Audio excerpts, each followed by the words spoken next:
Hello viewers and welcome to a new STM32 World tutorial video.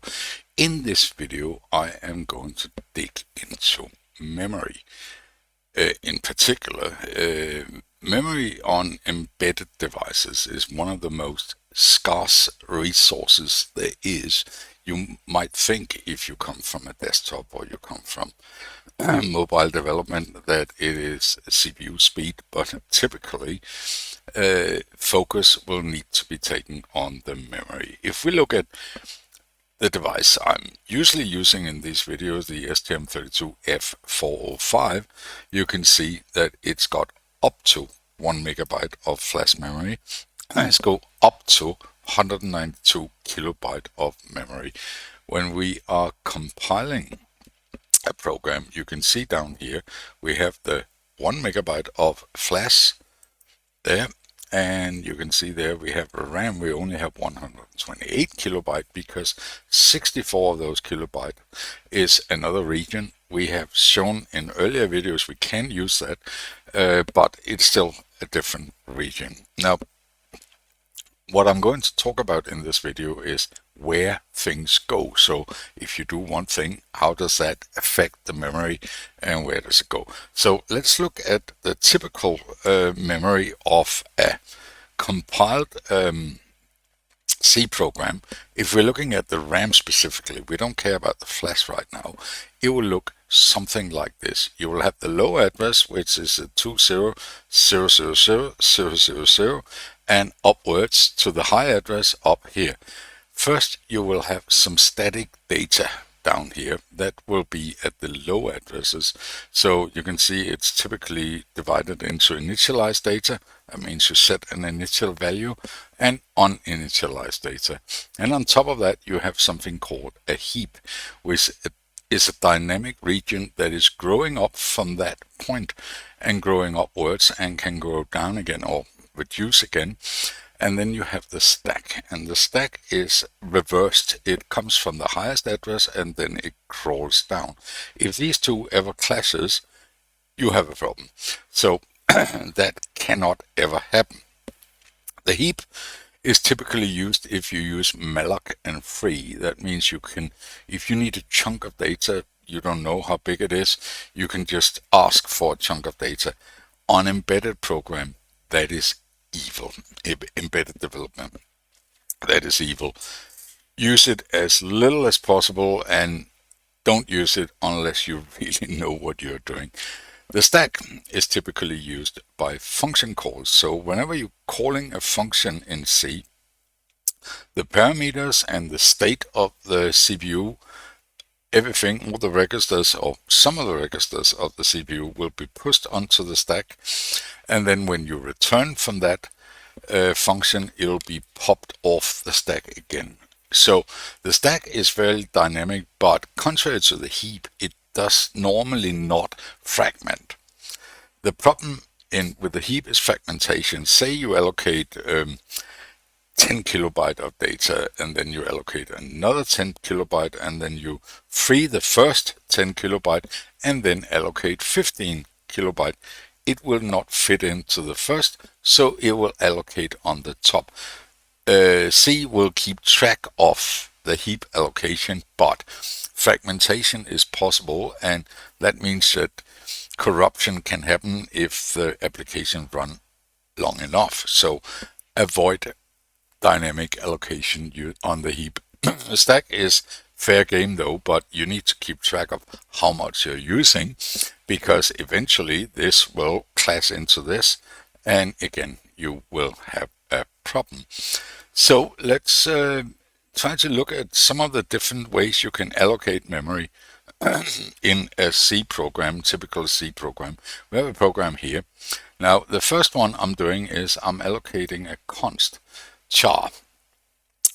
So a string of up to 4 kilobyte. I wanted to make it big enough to see in the build analyzer, and I set that to an initial value.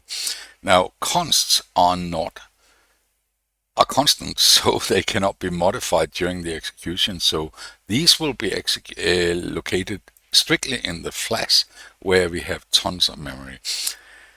Now, if we do another char here of 4 kilobyte, that will be located in the flash, in the RAM, but it will also be in the flash because we initialize it.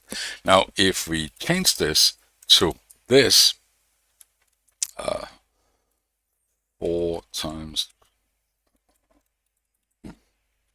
then it will actually be in RAM only. Let's see how that actually looks.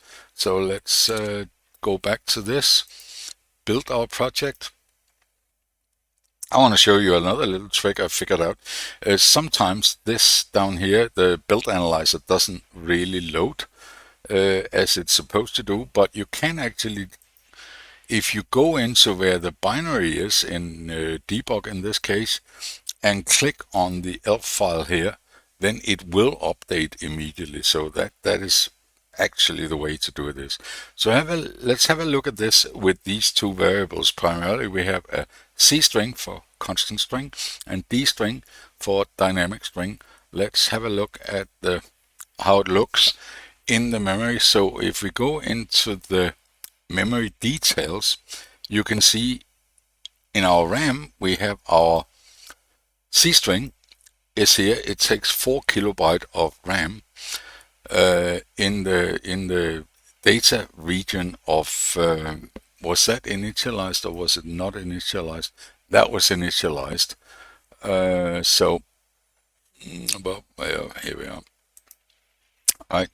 If we look up at the read-only data up here, RO data, we have the constant string allocated up here.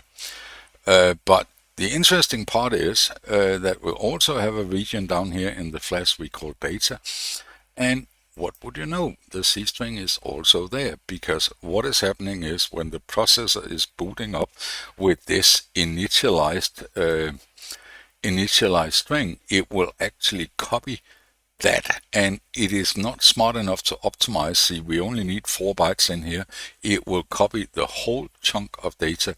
So if we look at this, you can see that the constant string here is at this run address, and it will load it into this address.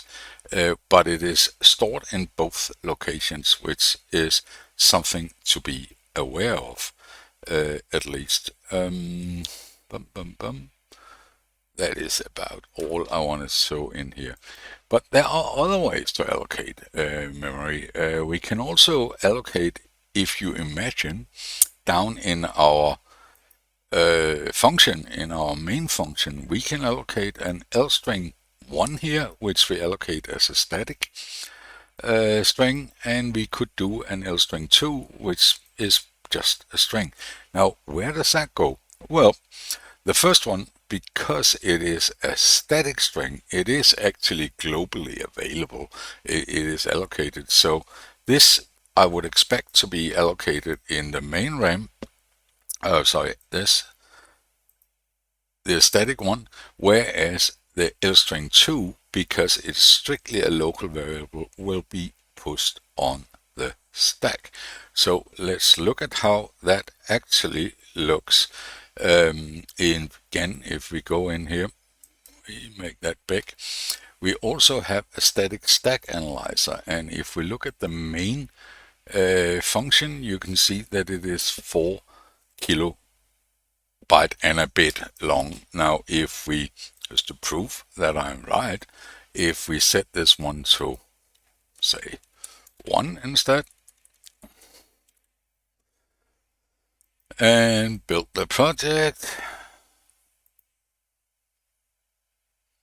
and look at this again, you can see that main now is only 1 kilo. So the variables that you declare in a function is merely done on the stack, meaning that the moment you leave that function, that memory is free to be used by something else. If we look at the build analyzer, you will see that the flash data, you will have that L string initializer will be allocated in the flash as well as, and you will see down here in the data, you will see that the L string 1, because we allocated it as static, will be again, exactly like the dynamic string we allocated up in the top and initialized.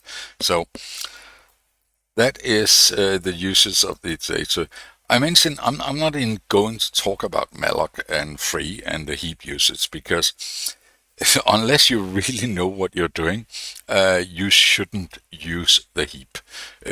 I can show you that right away.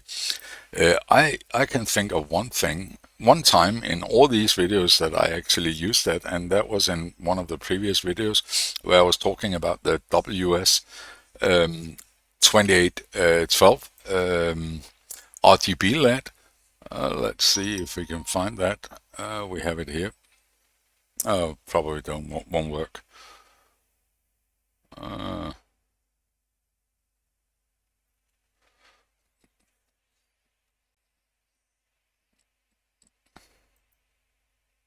No, it didn't. Because I renamed the... I must have it in my list. There.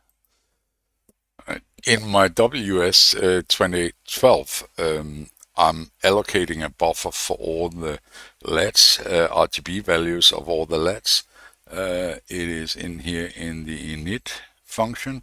You can see I'm actually allocating that on the heap. However, I had to do that because I don't know at compile time how many LEDs I need to handle. That will be configured when you start the library. So, but I'm not releasing that again. I'm just taking a chunk of data and I'm leaving them there. So it's relatively safe to do this, but it is something you have to be aware of. So, relatively short video today. I hope that some of you would have known all this already, but if you come from a higher level Java or development of Android application or whatever, you might not know these things, because typically in Android, Java will take care of your memory and freeing that memory. But on a embedded device like an STM32, it is something you need to be keenly aware of. As usual, if you feel you got anything out of this video, please like and subscribe below. If you don't like it, I would love to hear why you didn't like it, rather than just voting down. It would be nice to tell me so I could actually improve on in future videos. As usual, have a wonderful rest of the day.